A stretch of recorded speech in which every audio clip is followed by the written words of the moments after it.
Coronavirus, la pandemia. ¿Cuáles son los síntomas? ¿Cómo se transmite?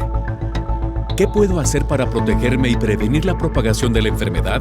Nuevo padecimiento que ha encendido las alarmas de los sistemas de salud. Coronavirus, la pandemia.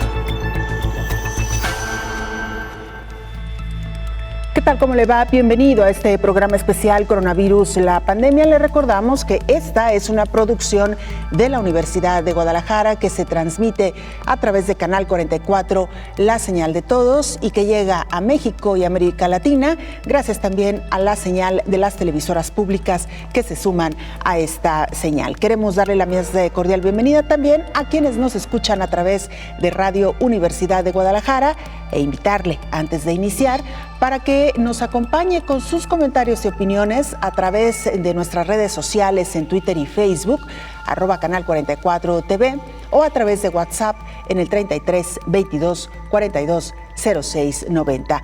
Hoy estaremos hablando sobre los códigos, los protocolos que se han establecido en los diferentes países para saber cómo actuar en caso de tener que decidir entre asignar un respirador, por ejemplo, a una persona u otra cuando se carece de este material. Y esto lo hemos visto con frecuencia ya en algunos países donde los insumos para atender a todos los enfermos de COVID-19 han sido insuficientes. De esto hablaremos hoy, que tiene que ver, por cierto, con la bioética médica. También estaremos haciendo algunos enlaces, primero un contacto a la India, después viajaremos a Paraguay y posteriormente estaremos haciendo un enlace a Perú para conocer cuál es la situación hoy por hoy en esos países. Sin mayores preámbulos, iniciamos en la pandemia COVID-19. Se están analizando ya los principios bioéticos como un valor social y ética profesional al momento de decidir sobre el actuar de los médicos. Entre la vida y la muerte es el dilema ante la pandemia COVID-19. Ante la sobredemanda de la medicina crítica se tiene que elegir y se justifica con los principios de orden de llegada, de necesidad médica, de justicia social, de salvar mayor cantidad de vidas por completarse, de autonomía y de pro persona. Pero, ¿dónde quedan los derechos humanos y de esa justicia social ante la enfermedad que se nombró COVID-19 por el inglés? Coronavirus dice que ha colapsado cada arteria pulmonar del sistema de salud mundial al contabilizar 1.970.000 enfermos y 126.000 muertes de acuerdo a la Organización Mundial de la Salud. La pandemia ha evidenciado la falta de una planeación estratégica estructural y económica para atender una emergencia sociosanitaria como lo que hoy se vive. Además de que ha puesto en confinamiento a millones de personas e incluso algunos países han restringido las garantías individuales, pero además sin vacuna ni tratamiento se debe salvar vidas con un mismo valor y bajo el principio de pro persona. Ante un panorama de escasez de recursos e insumos en la salud mundial, surge la pregunta: ¿a quién hay que dar prioridad? Tomando en cuenta que las víctimas fatales del coronavirus son los adultos mayores y personas con enfermedades crónicas degenerativas. Y ante una pandemia de larga duración y aumento en la tasa de propagación y letalidad, se han tomado medidas restrictivas. He aquí donde surge el dilema ético: que está bien y mal en la conducta, se acepta o se rechaza, y qué se puede o no se puede hacer. Con la pandemia COVID-19, ¿cuál debe ser la mejor decisión cuando hay una crisis sanitaria, social y económica, con la escala de valores y las normas existentes? Cuando en esos principios es de justicia social y pro persona que exige equidad, no restricción ni discriminación, informó Isaura López Villalobos. Y con base en estos principios, ¿cuál paciente debería de tener prioridad sobre estos insumos? Es justamente lo que debaten los médicos. La Sociedad Española de Medicina Intensiva, Crítica y Unidades Coronarias emitió recomendaciones éticas para la toma de decisiones en la situación excepcional de crisis por pandemia COVID-19 en las unidades de cuidados intensivos. En ese documento destacan las siguientes sugerencias cuando se trate de contar con recursos limitados. Ante dos pacientes similares, privilegiar la mayor esperanza de vida con calidad. Aplicar el criterio de costo-oportunidad. Evitar el criterio habitual de el primero en llegar es primero en recibir asistencia. Hay que consultar con el paciente si tiene una voluntad anticipada y consultar con los representantes designados el documento al respecto. En personas mayores hay que tener en cuenta la supervivencia libre de discapacidad. Valorar cuidadosamente el beneficio de ingreso de pacientes con una expectativa de vida inferior a 2 años. Tener en cuenta el valor social de la persona. Cualquier paciente con deterioro cognitivo, por demencia u otras enfermedades degenerativas, no serían subsidiarios de ventilación mecánica invasiva. Ante pacientes críticos con otras patologías críticas diferentes a la infección por COVID-19, se debe valorar ingresar prioritariamente al que más se beneficie. Al respecto, el Comité de Bioética de España explicó que el concepto de utilidad social es extremadamente ambiguo. En cuanto a los pacientes con deterioro cognitivo, la propuesta no es compatible con la Convención Internacional sobre los Derechos de las Personas con Discapacidad, tratado ratificado por España, informó Elizabeth Ortiz. Y a propósito de este tema, saludamos aquí en el estudio, en esta mesa de trabajo, al doctor Antonio Bayardo. Él es maestro en bioética. Doctor, gracias por acompañarnos. Bienvenido. Muchas gracias. Es un honor y un placer estar aquí en mi alma mater. La verdad es que agradezco mucho la invitación. Al contrario, gracias a usted por acompañarnos, doctor. Me parece que sería importante iniciar diciéndole a nuestra audiencia en qué consiste la bioética y por qué en este momento se está volviendo tan importante. Mira, la bioética es la ciencia que estudia la moralidad de los actos humanos en relación con la vida y la salud de las personas. Es una definición muy sencilla que te estoy dando. Pero finalmente lo que dice es que es una ciencia, estudia lo que está bien y lo que está mal en las acciones que hacemos en relación a la vida y la salud. No solamente implica la deontología médica, que antiguamente pues era lo que normaba el actuar del médico, porque ahora muchas personas, aparte de los médicos, participamos en la atención de la vida y la salud.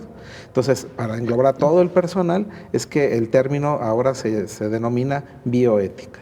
Ahora, doctor, esta disciplina, esta rama se ha hecho esencial porque como lo hemos escuchado en estas piezas de introducción y como lo hemos sabido a lo largo de estas últimas semanas, no hay insumos que alcancen para atender a los pacientes que hoy por hoy están siendo afectados por esta enfermedad. Y seguramente está siendo muy frecuente el que los médicos tengan que decidir entre el uso de estos insumos para un paciente o para otro. ¿Esto existe ya un protocolo a nivel internacional, doctor, o cada uno de los países lo está adaptando según sus necesidades? Mira, la situación de escasez de recursos es una cuestión muy conocida de mucho tiempo atrás. Me quiero referir, por ejemplo, a las situaciones de pacientes, por ejemplo, con enfermedad renal crónica, en donde hay pocos recursos para darles diálisis a todos o para un trasplante renal, por ejemplo. Y en esas situaciones de escasez de recursos ya hay protocolos que han definido cómo se deben de seleccionar las personas. Puede ser por el orden de llegada, como lo escuchábamos hace un momento, pero también puede ser de acuerdo a la gravedad del caso. Y generalmente pues, se le da prioridad a los casos más graves, por ejemplo, en el caso de un trasplante renal. Ahora que se viene esta situación nueva de la epidemia de coronavirus, una enfermedad extremadamente contagiosa que tiene una letalidad, si no muy alta, sí el problema es que son simultáneamente muchas personas graves que están muriendo a la vez. Entonces hace que los recursos para la atención de los pacientes graves sean limitados y nos vemos en una perspectiva que algunas personas han llamado medicina en época de desastre o de guerra, comparando pues con estas situaciones en donde no es posible salvar a todos. Son situaciones límite que pueden ocurrir en un naufragio, ¿verdad? En un barco, en un incendio, en donde puedes salvar solo pocas personas y muchos van a morir, y bueno, salvas a los que puedes. Pues en estas circunstancias estamos pues de alguna manera buscando pautas éticas que normen nuestra conducta en estas situaciones. Y en muchos países, especialmente comenzó en Europa, que fue donde empezaron a tener este gran problema de la asignación de recursos, a estudiarse y a emitirse guías y recomendaciones al respecto.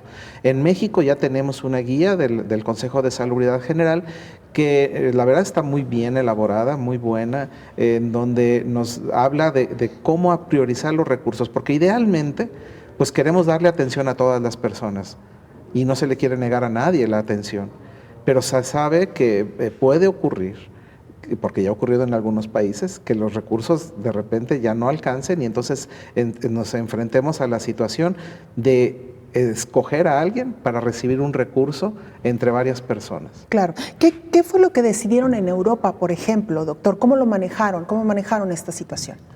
Bueno, lo que se discutió mucho es primero tratar de no discriminar a las personas por ninguna condición, ¿verdad? No priorizar si eres rico, si eres pobre, si eres blanco, si eres negro, si eres homosexual o eres heterosexual o cualquier otro motivo de discriminación, digamos. Cualquier condición de la persona. Y ahí se llegó a un punto en la cuestión con la edad. La edad empezó a verse como un factor importante de discriminación y empezó inclusive a hablarse de una eutanasia disfrazada, en donde a las personas mayores pues se les estaba dejando sin atención médica. Y entonces, pues pensando en esta situación es que se han elaborado criterios, porque la edad por sí misma no debería de ser un criterio de exclusión, es decir, es que tú ya tienes 80 años, no te vamos a atender, no debería de ser, porque hay que ver todo el contexto de salud de la persona.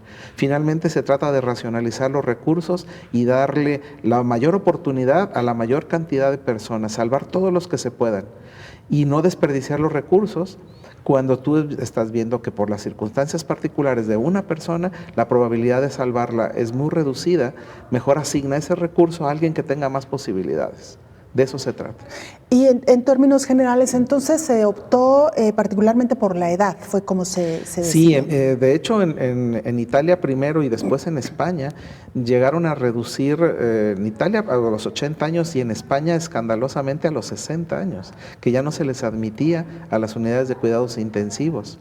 Y eso queremos evitarlo, ¿no? En los Estados Unidos ya hay un movimiento podemos decir, en defensa también de las personas mayores, porque 60 años no son tantos, ¿verdad? Especialmente, digo, yo ya tengo 62, por eso y pensando en la perspectiva de vida, que actualmente, pues incluso en algunos países alcanza hasta más de los 80 años. Es correcto, es decir, correcto. Todavía hay... Tienes que ver todo el contexto del paciente. Claro, y también es importante mencionar, doctor, que hay otros elementos que han determinado la mortalidad de este virus que no necesariamente tiene que ver con la edad. Hemos visto personas de 80 años recuperarse de esta enfermedad y lamentablemente hemos visto cómo jóvenes están muriendo por esta enfermedad.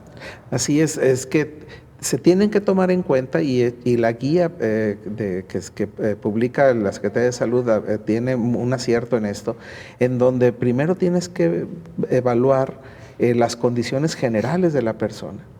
Es decir, tienes que darle un puntaje, eso se conoce como triaje, así tiene ese término del inglés, bueno, el triage. En el triaje o triage se evalúa a una persona con una puntuación y las personas que tengan la menor puntuación en desventaja son a los que se les asigna mejor el recurso. De tal manera que cuando una persona tiene muy pocas probabilidades de supervivencia, lo dejas pasar. Pues no lo vamos a salvar, mejor esto que tenemos se lo asignamos a otra persona con mayor probabilidad. Por supuesto que la edad es una ventaja, pero no necesariamente, claro. Porque puede ser un joven, pero puede ser diabético o puede ser cardiópata o tener ya una lesión hepática por el mismo problema de coagulación que se genera con el coronavirus y entonces estar en una posición de triage inferior a la de una persona mayor que pudiera no tener ninguna comorbilidad y tener mayor probabilidad de supervivencia. ¿Y esos elementos sí se están considerando en casos como por ejemplo México? Si le parece, doctor, con esta publicación de la guía, que me parece podría ser un buen ejemplo para revisar lo que está pasando en general en los países, con esto, si le parece, regresamos. Claro. Es el doctor Antonio Bayardo, maestro en bioética, en esta charla que estamos sosteniendo en este programa Coronavirus, la pandemia. Hacemos una pausa, regresamos con más.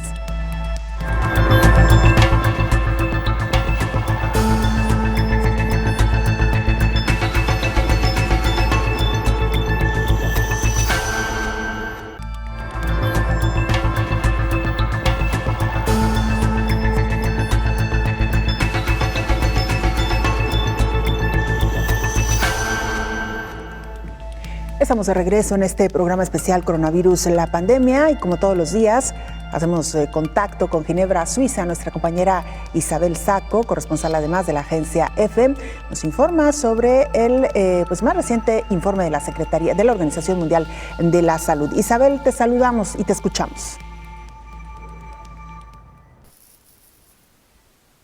Hola, ¿qué tal? Buenos días, Belén. Buenos días a todo el auditorio de Canal 44.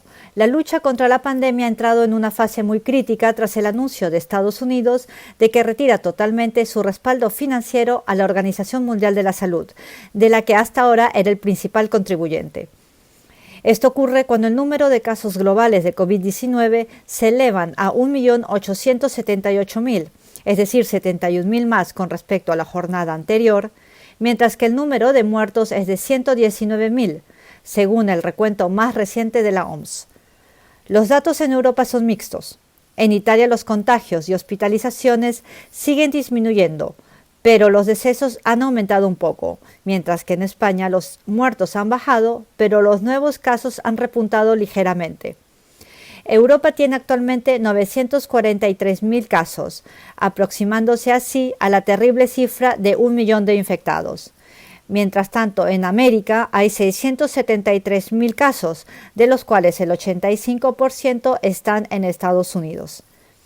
El avance de la pandemia coincide con una de las decisiones más graves tomadas por un gobierno y que puede hacer que la OMS no cuente con los recursos necesarios para seguir coordinando la respuesta internacional al coronavirus. El presidente Donald Trump ha anunciado que su administración congela toda contribución a la OMS mientras se realiza una evaluación de la que ha calificado como mala gestión de la pandemia. Sus acusaciones han llegado incluso más lejos al afirmar que la OMS encubrió la propagación del coronavirus. Trump ha señalado que los generosos contribuyentes estadounidenses aportan entre 400 y 500 millones de dólares a la OMS cada año, lo que ha comparado con los 40 millones que da China, según él. Su decisión ha causado conmoción internacional y el secretario general de la ONU, Antonio Guterres, ha reaccionado diciendo que este no es el momento para tomar este tipo de decisiones.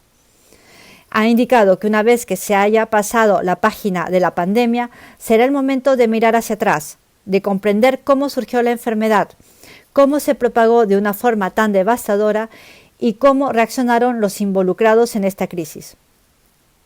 Por el momento, China y Rusia también han reaccionado criticando duramente la decisión de Trump, cuyo gobierno inicialmente minimizó la gravedad del coronavirus y se negó a dictar medidas de cuarentena, lo que tuvieron que hacer las autoridades estatales en contra de su opinión. Una vez que los casos empezaron a aumentar de forma exponencial y la pandemia llegó con toda su fuerza a territorio de Estados Unidos, fue recién allí cuando la administración de Trump reaccionó, aunque ya era tarde para detener el virus.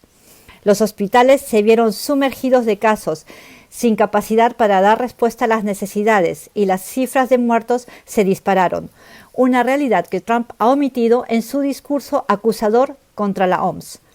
El director general de la organización debe responder a las acusaciones dentro de unas horas en una conferencia de prensa que tiene previsto dar aquí en Ginebra y donde se espera que presente un plan de contingencia que permita mantener una respuesta fuerte al coronavirus. Reportó desde Ginebra Isabel Saco para el programa Coronavirus, la pandemia. Muchas gracias a nuestra compañera Isabel Saco con esta reacción, esta respuesta por parte de la Organización Mundial de la Salud y lo dicho recientemente por el presidente de Estados Unidos, Donald Trump, de retirar los recursos que aportaban a esta organización mundial. Y mire, el duro golpe del COVID-19 a los sistemas de salud en América A pesar de las recientes mejoras, la atención médica en la región pues ha mostrado que no está preparada para atender esta crisis. Ante la pandemia de COVID-19 se ha puesto a prueba los sistemas de salud del mundo. Según el análisis de la Organización Mundial de la Salud, las malas condiciones de los sistemas de salud en muchas partes del mundo en desarrollo es uno de los mayores obstáculos al incremento del acceso a la atención sanitaria esencial. Sin embargo, los problemas relativos a los sistemas de salud no se limitan a los países pobres, y la muestra es lo que está sucediendo en Estados Unidos como en Nueva York, en donde existen más de 500,000 de personas contagiadas y tan solo en ese estado más de 6,000 muertos. Ante los millares fallecidos, se determinó enterrar los cuerpos en la mayor fosa común que registra la historia de la Gran Manzana, en la isla de Hart. En cuanto al sistema de salud, Estados Unidos ha registrado un desabasto de implementos, sobre todo de protección, para el personal de salud, al grado de que la Sociedad Americana de Enfermeras se manifestara para exigir equipamiento médico y de protección. Según un documento de referencia de la OMS, se reconoció que Dinamarca se percibe como el país con el sistema de salud pública mejor desarrollado del mundo, según sus propios ciudadanos. Suecia ocupa el segundo lugar, seguido de Canadá en tercero. En Dinamarca hay más de 6,000 contagios y más de 250 muertos, informó Rocío López Fonseca. Bueno, pues ahí tiene usted esta información de parte de nuestra compañera Rocío López Fonseca. Hacemos contacto ahora hasta Paraguay. Ahí se encuentra nuestro compañero Nahuel Palacios, corresponsal desde Asunción, quien nos informa lo más reciente ocurrido en este país en materia de COVID-19. Nahuel, te escuchamos y te saludamos. Hola, muy buenos días, Belén. Soy Nahuel Palacios desde Asunción, Paraguay. Un saludo para vos y para toda la audiencia del Canal 44. 35 días ya pasaron desde que el presidente Mario Abdo Benítez declaró la cuarentena en todo el territorio nacional. Al día de hoy contamos con 159 casos confirmados, 7 fallecidos y 21 recuperados. Estos números, que pueden parecer alentadores, han logrado que el gobierno dé indicios de girar hacia una política más flexible en cuanto a las medidas de aislamiento, versión que ha sido recientemente cancelada por el mismo presidente ante un aumento de la cantidad de nuevos infectados. Paradójicamente, esta Semana Santa ha sido crítica para el país, ya que muchas personas que viven en la capital, región con mayor cantidad de infectados, se han movilizado al interior del país para compartir con sus familiares, ignorando los pedidos de la Policía Nacional y del Ministerio del Interior. Esto podría tener consecuencias graves en unos días en regiones donde el virus no había llegado y donde el sistema de salud es extremadamente precario. El virus ha llegado incluso al Senado de la Nación, donde la senadora por el Partido Liberal Radical Auténtico, María Eugenia Bajac, ha dado positivo luego de un viaje religioso al Perú. Esto es solo un escándalo político, ya que la misma no cumplió con las medidas de prevención del Ejecutivo, fue infectada a sesionar a la Cámara de Senadores e incluso presentó declaraciones juradas falsas para eludir la pérdida de investidura de la que ahora parece no podrá salvarse.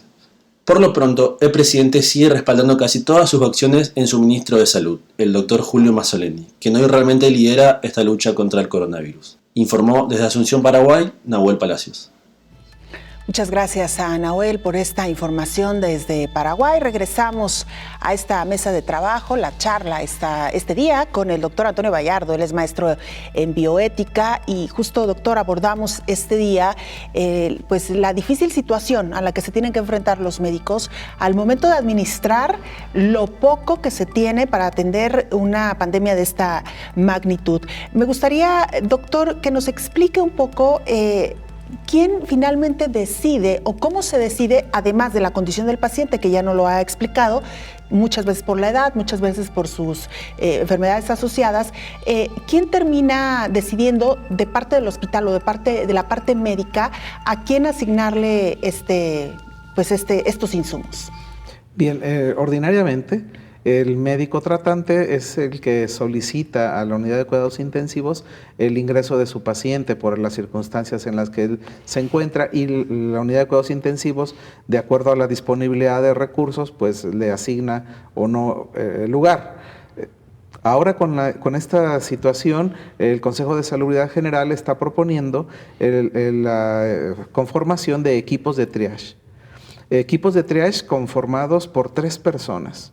Estos equipos podrían ser 3 o 4 en cada institución. 3 personas en las cuales uno es un médico intensivista o urgenciólogo que conozca pues de esta situación de gravedad de los pacientes, una enfermera intensivista también y un personal administrativo que también vea pues de los recursos disponibles. Estas 3 personas van a ser las encargadas de estar haciendo calificaciones dinámicas tanto de los pacientes que están recibiendo la atención de terapia intensiva como de los pacientes que están en espera de recibir esa atención. Porque no debemos olvidar de que también hay otras enfermedades que requieren también la terapia intensiva. ¿Qué va a pasar cuando llega un infartado? Claro. ¿Verdad? Y que no tenga COVID necesariamente. No tiene COVID, exactamente, y necesita la terapia intensiva, ¿no? Entonces también se tiene que ver todas estas circunstancias, no solamente son los pacientes de COVID. Entonces estos equipos de triage lo que van a hacer es evaluar los expedientes de cada persona de la que se solicita la terapia intensiva y entonces asignar una calificación a ese expediente para entonces decidir, de acuerdo a esa calificación, quién es la persona más idónea para recibir la atención en esas circunstancias. Ojalá hubiera lugar para todos y no tuviera necesidad de tener que hacerse una selección de esta naturaleza, pero en una circunstancia en la cual la escasez de recursos es grave y la demanda sobrepasa muchísimo a la oferta disponible, entonces se tiene que hacer esto. Los equipos de triage no tienen que estar en el hospital, tienen que hacer esas evaluaciones, aunque pueden ser externas, desde fuera del hospital, no tienen que estar contagiando, pueden ver los expedientes en línea y entonces tomar sus decisiones como equipo. Ciertas horas, otro equipo sería otras horas. Idealmente podrían ser 4 equipos, porque también existe y se contempla la posibilidad de apelar. Es decir, si el médico tratante o la familia del paciente ven que van a desconectar al paciente o que no le están dando lugar, pueden apelar y pueden pedir una nueva evaluación y otro equipo de triage tiene que volver a evaluar y calificar y entonces se aumenta o se disminuye la calificación y se le da o no el lugar, de acuerdo a lo que el segundo equipo de triage determine, y eso ya es inapelable. Doctor, si le parece, regresamos con un poco más de detalle precisamente sobre estos recursos de apelación que contemplan algunas guías, entre ellas la recientemente publicada en México, para pues dar este beneficio a los familiares, de poder apelar ante una decisión que tal vez no consideren la ideal o la justa. Con esto regresamos después de la pausa.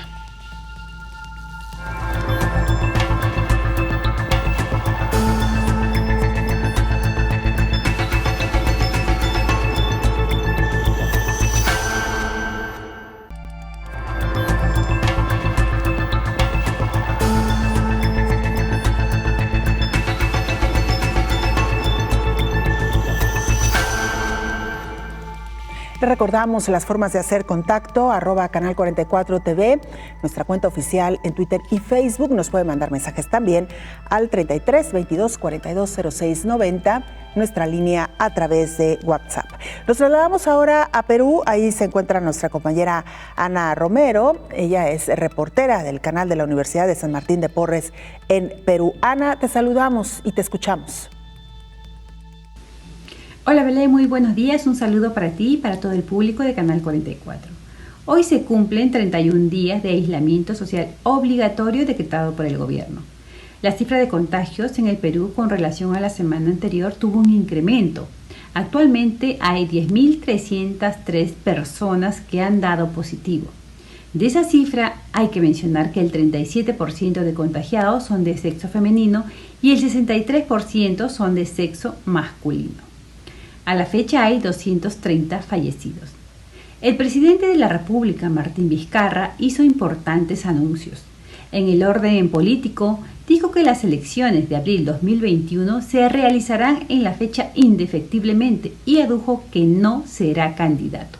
En el tema económico, señaló que con el objeto de menguar las consecuencias económicas que vienen sufriendo las empresas y los trabajadores, producto de esta emergencia, destinará un fondo de apoyo empresarial para las medianas y pequeñas empresas de un total de 89 millones de dólares. Asimismo, se ha publicado el decreto supremo que establece multas para las personas que incumplan con el aislamiento social obligatorio, medida que busca evitar que las personas se contagien. Lo que sucede, Belén, es que la población ya no está respetando la cuarentena y están saliendo a las calles a buscar el sustento para su hogar, ya que el 72% de la fuerza laboral son trabajadores informales y viven del día a día, una situación que preocupa porque se podría incrementar el contagio. Por otro lado, se ha dispuesto que las empresas puedan acogerse a la suspensión perfecta de labores, en la cual podrán suspender sus labores por 90 días, y el trabajador pasaría a la modalidad de licencia sin goce de haber, medida que genera preocupación en los trabajadores, pero podrán disponer de su compensación de tiempo de servicios, así como de su AFP. Pero para aquellas empresas que no puedan acogerse a esta medida, el gobierno otorgará una subvención de $230 por cada trabajador. Desde Lima, Perú, informó para ustedes Ana Romero para Coronavirus, la pandemia. Muchas gracias a nuestra compañera Ana Romero. Complicada esta situación por la que atraviesa Perú y la decisión que han tomado algunos habitantes de este país, como ya nos lo decía Ana, de salir nuevamente a trabajar a pesar de las cuarentenas establecidas, a pesar de las prohibiciones, porque son personas que viven al día y que necesitan ir en busca del sustento. Una situación que ha colocado en un serio dilema a los países, atender la salud, pero también atender las necesidades laborales, económicas y de alimentación de los habitantes de este planeta. Y mira, quienes también han entrado en un dilema y han padecido esta situación son los médicos y enfermeras, quienes tienen que hacer prácticamente milagros con lo poco que tienen. Y en medio de esta situación, además, decidir a veces a quién atender con un insumo en medio de tal cantidad de pacientes que hoy por hoy están en los hospitales. Los médicos de América Latina no fueron formados para la guerra, y lo que se ha visto en otros países por el COVID-19 son escenarios devastadores que los ha obligado a tomar decisiones como cuando se está en una guerra. Es decir, decidir a quién otorgarle todos los medios para sacarlo adelante y a quién ofrecerle solo medicina paliativa, reconoce la médico urgencióloga Mónica Mercado. Si llegáramos a esas medidas, muchos médicos no quieren participar precisamente por ese miedo. O sea, si nos van a hacer falta manos, no quieren porque tienen miedo, no quieren porque precisamente dicen, ¿y qué vamos a hacer si no se va a poder darle la atención a todos? Entonces, sí está difícil entre nosotros mismos. Antes del COVID-19, el gremio médico se encontraba en una constante tensión, ya sea por las propias enfermedades que tienen que atender, como por las carencias que tienen para enfrentarlas, además de que en algunos casos las condiciones laborales son malas. Sin embargo, ahora que se ha presentado el coronavirus, la mayoría de los médicos se han visto rebasados, tanto en la falta de equipos de protección y de atención, como en su incertidumbre, miedo y emociones. Y el hecho de que tengan que decidir quién debe usar o no un respirador, eso los pone ansiosos, explica la urgencióloga Mónica Mercado. No quisiéramos llegar a esas opciones de tener que ver a quién sí y a quién no. No, es bastante doloroso. Si lo piensas, lo que nosotros queremos es salvar a todo lo que se pueda, a todas las personas que estén bien. Sabemos que algunos no tienen una respuesta favorable y también pues tenemos que aceptarlo y resignarnos nosotros. No nos imaginamos todavía llegar a eso. Quisiéramos que no pasara. La médico Mónica Mercado lamenta que a toda esta presión y tensión tengan ahora que soportar los ataques y discriminación contra los trabajadores de la salud por gente ignorante, cometiendo agresiones físicas que incluso ya han provocado lesiones a algunas de ellas, informó Rocío López Fonseca. Se lo decíamos ya al inicio de este espacio, México publicó su guía bioética de asignación de recursos de medicina crítica. Estos son los detalles de lo que ya se ha publicado. Pacientes con COVID-19 que tienen mayor probabilidad de sobrevivir con la ayuda de la medicina crítica son priorizados sobre otras personas contagiadas. Detrás de la decisión para atender a un paciente crítico por COVID-19 y ante un escenario de contar con escasos recursos, está la elección de quién sobrevivirá, de acuerdo con la Guía Bioética de Asignación de Recursos de Medicina Crítica. El Consejo General de Salud mexicano explica que uno de los principios para asignar los escasos recursos es el orden de llegada. Por otro lado, si un paciente de 80 años necesita un ventilador, pero hay otro de 20 años, los médicos tienen que decidir con base en salvar la mayor cantidad de vidas por completarse. Profesionales de la salud también son prioritarios, aquellos que estén haciendo frente a la pandemia por COVID-19, excepto cuando el pronóstico no sea favorable. En caso de que haya un empate en el puntaje para priorizar entre 2 o más pacientes, el Consejo General de Salud recomienda recurrir al principio de vida completa, es decir, que los más jóvenes han de recibir atención de cuidados intensivos sobre pacientes de mayor edad. En caso de no haber un desempate, entonces la decisión puede tomarse al azar, por ejemplo, lanzando una moneda, señala el documento, informó Elizabeth Ortiz. Parte de lo que ya adelantábamos, doctor Antonio Bayardo, maestro en bioética, sobre esta guía publicada recientemente en México y que seguramente servirá de referencia o que incluso ha sido tomada también con base en la experiencia de otros países. Doctor, hablábamos de este equipo que se conforma. ¿Cuál es el fondo, digamos, de no dejar en manos del médico que está atendiendo directamente al paciente la decisión? Por las implicaciones emocionales que esto tiene, precisamente lo que escuchábamos hace un momento, ¿no? El médico está sometido a una gran tensión. Primero, debemos de saber y entender que los médicos no le tenemos tanto miedo al coronavirus porque nos enfrentamos a situaciones de este tipo con mucha generosidad y lo queremos hacer. Tan es así, veamos la respuesta que se tuvo ahora que el Seguro Social licitó, pedía 1,000 personas y hubo más de 1,500 solicitudes, ¿no? Es decir, hay generosidad y el personal de salud en general está dispuesto a afrontar. Claro que también quiere uno protegerse, sobre todo porque uno va a su casa después. Claro. ¿Verdad? Y no quieres llevar la enfermedad a tu casa. Entonces, uno quiere protegerse para poder brindar la mejor atención a los pacientes.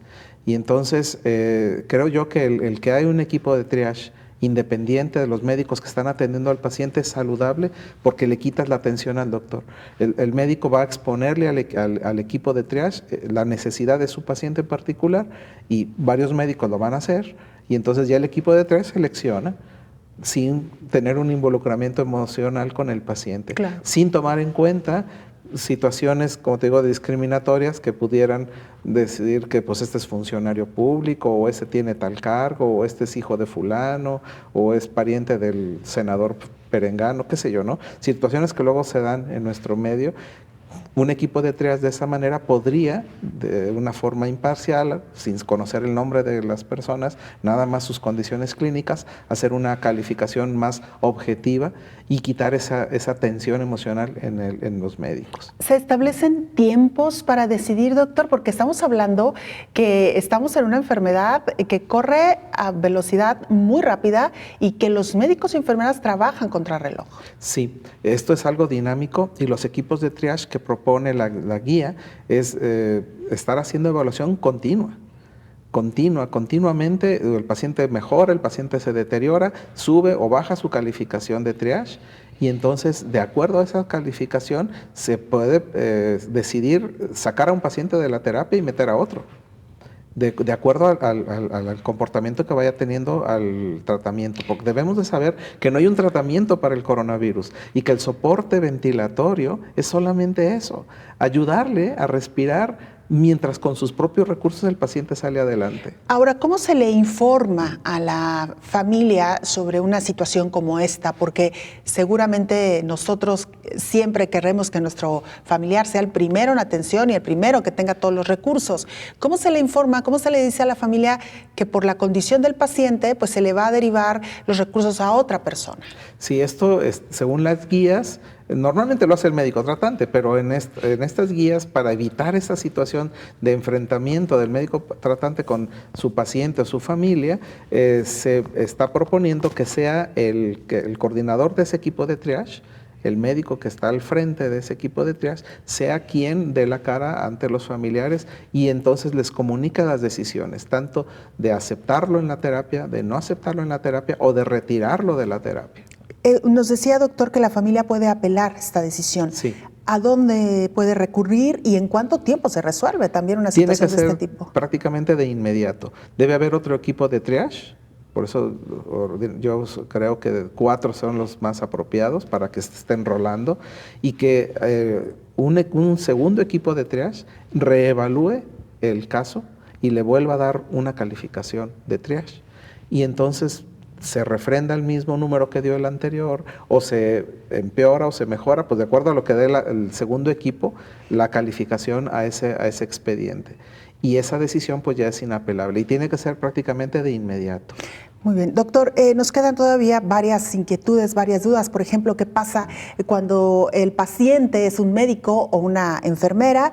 Y también, regresando de la pausa, doctor, que nos cuente cómo ha sido, digamos, un poco la respuesta que hasta ahora se ha tenido también sobre esta guía. Con esto y mucho más, regresamos después de la pausa.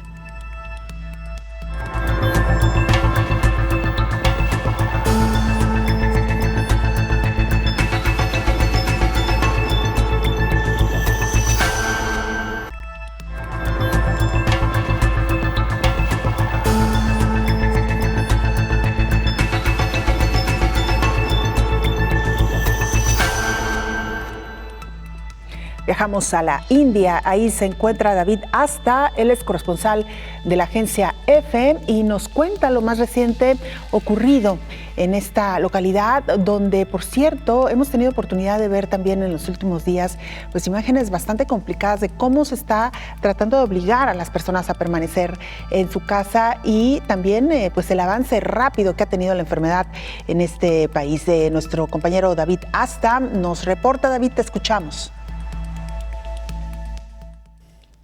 Hola, ¿qué tal? Buenos días, Belén. Buenos días a todo el auditorio de Canal 44 desde Nueva Delhi. La India ha extendido su estricto confinamiento hasta el 3 de mayo, mientras los casos de coronavirus siguen creciendo. El país se encuentra bajo severas restricciones desde finales de marzo y, según los últimos datos oficiales, cuenta con más de 11.400 casos detectados y 377 muertos.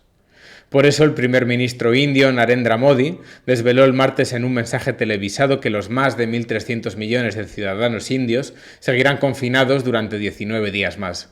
Este miércoles el gobierno ha desvelado las nuevas reglas del confinamiento.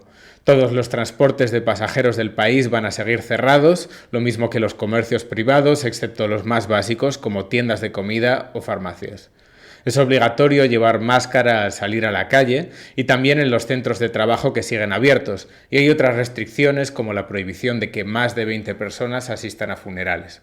Pero a partir del próximo lunes, las estrictas normas podrán ser relajadas en algunas zonas dependiendo de la evolución de los contagios. En el plano económico, las autoridades quieren evitar la paralización total de la economía y de la agricultura en un país en el que más de la mitad de los trabajadores se dedican al campo. Es por eso que el gobierno ha insistido en que el tráfico de mercancías y las actividades agrícolas están libres de las fuertes restricciones.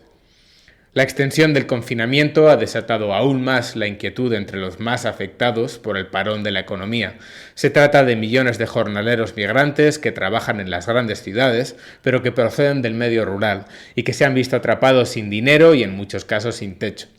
Varios cientos de estos trabajadores se saltaron las restricciones y protestaron el martes en la ciudad de Bombay en cuanto se conoció la extensión del confinamiento.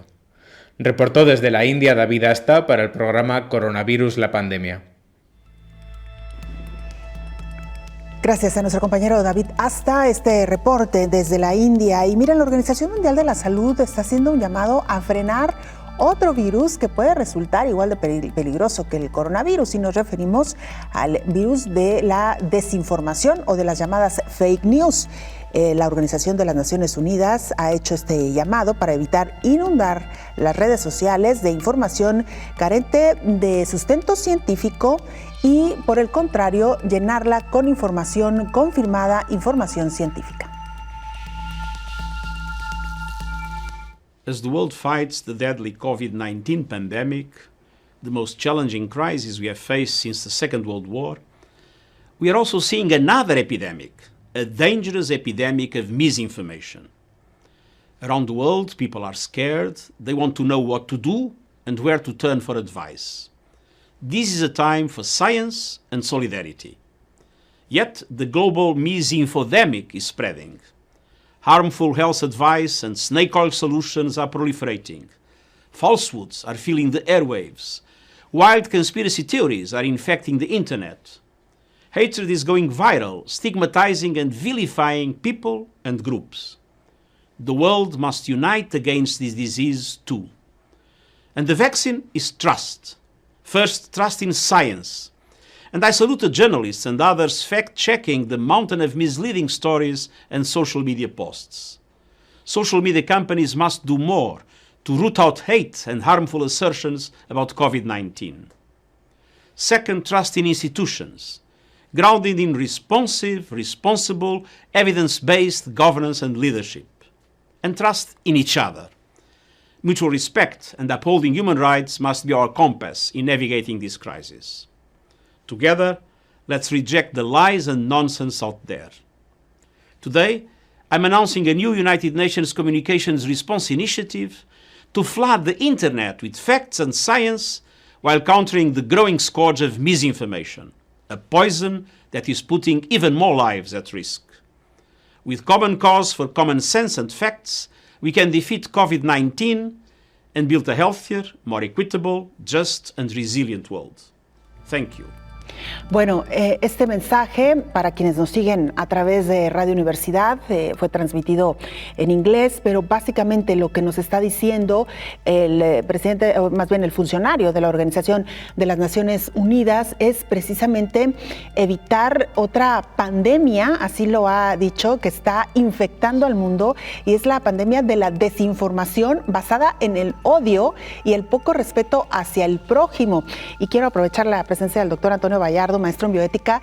No habíamos escuchado mucho sobre esta parte, doctor, la bioética que regula el comportamiento de los médicos frente al paciente, pero la ética que en general debemos de tener los humanos frente a una situación de emergencia tan grave como esta, donde lamentablemente han salido tantas prácticas de mezquindad, de odio y de poco amor hacia el prójimo. Valga decir que pues estos valores ya tan desgastados hoy por hoy en la humanidad, doctor.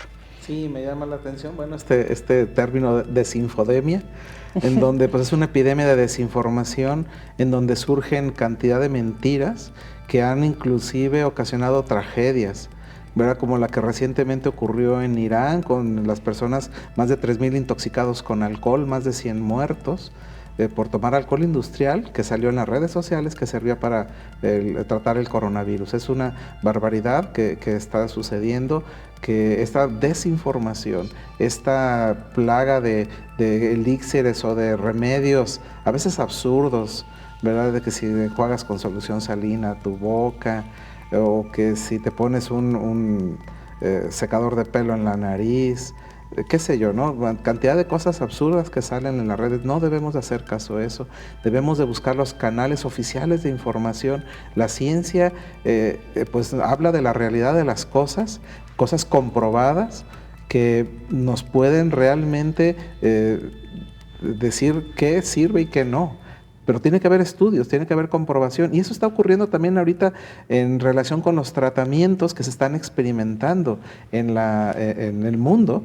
Hay muchos enfermos y hay muchas posibilidades terapéuticas, a veces cosas que suceden de manera fortuita, pacientes que están recibiendo un tratamiento para X problema y que les da coronavirus y que ven que mejora, entonces han sugerido que pudieran haber alguna situación, que si algún antiparasitario podría ser útil o algunos otros medicamentos pueden ser útiles. Bueno, todo eso tiene que ser investigado con protocolos bien hechos, revisados por comités de bioética e investigación de los hospitales, y esos protocolos deben ser supervisados. No se puede estar haciendo investigación así sin protocolizar y sin hacer todos los requisitos de cualquier estudio de investigación, incluyendo lo de las vacunas. Claro, y decía precisamente el funcionario de la Organización de las Naciones Unidas, el atender atender los canales oficiales de información a veces cuesta trabajo, y más en los países,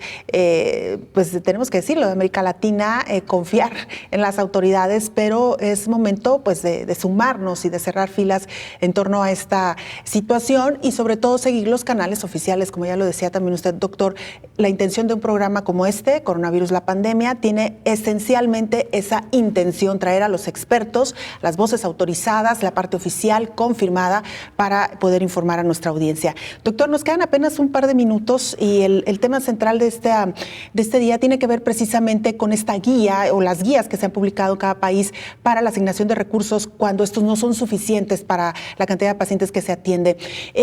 Me decía usted que es una situación muy dinámica, es decir, el hecho de que le hayan asignado, por ejemplo, un respirador a un paciente no quiere decir necesariamente que se va a quedar con el respirador hasta que se cure. Si llega alguien o hasta que se muera. Si alguien llega en mejores condiciones y con mayores probabilidades de sobrevivir, podrían retirarle a ese paciente el respirador. Sí, es correcto.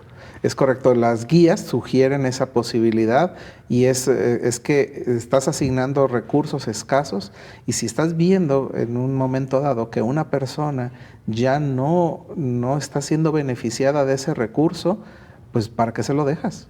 Eso se conoce en bioética como ensañamiento terapéutico.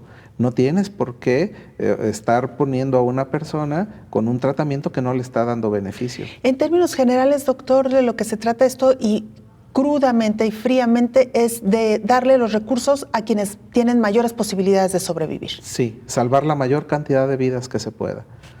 Y dentro de esto, el único grupo prioritario, podemos decir, de atención son los médicos que están al frente del tratamiento de personas con coronavirus. Podemos decir, esa es una población que debemos de cuidar mucho.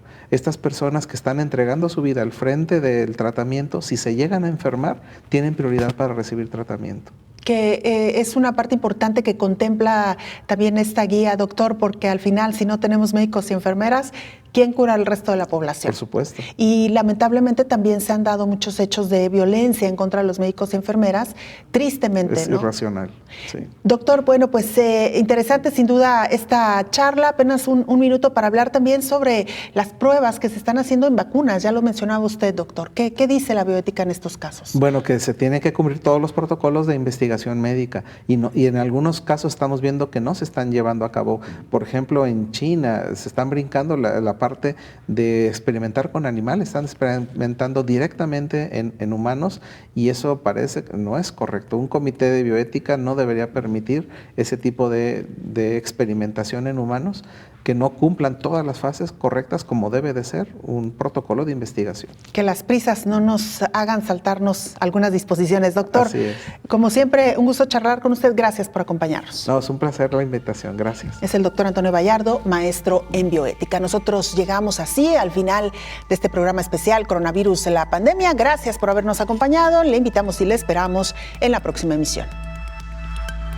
Coronavirus, la pandemia.